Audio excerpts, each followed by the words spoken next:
সশস্ত্র বাহিনীর অবসরপ্রাপ্ত কর্মকর্তাদের সঙ্গে সোমবার সন্ধ্যায় বাংলাদেশ চীন মৈত্রী সম্মেলন কেন্দ্রে মত বিনিময় সভা করে বাংলাদেশ জামায়াতে ইসলামী।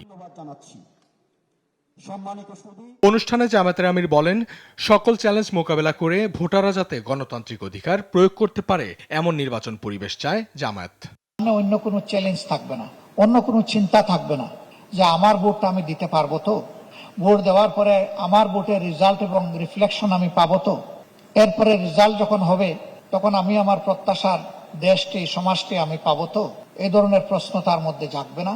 যদি সেই পরিবেশ আমরা নিশ্চিত করতে পারি তাহলে এই নির্বাচন হবে সুষ্ঠু, নিরপেক্ষ এবং গ্রহণযোগ্য।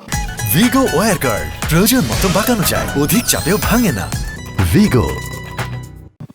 দেশ থেকে চিরতরে ফ্যাসিবাদকে বিদায় দিতে হলে প্রশাসন ও শাসনতন্ত্রের মধ্যে জবাবদিহিতার ভারসাম্য আনতে হবে বলেও জানান তিনি। ওই বিগত 3 নির্বাচন বা 4 নির্বাচনের মতো কোনো নির্বাচন দেখতে চাই না।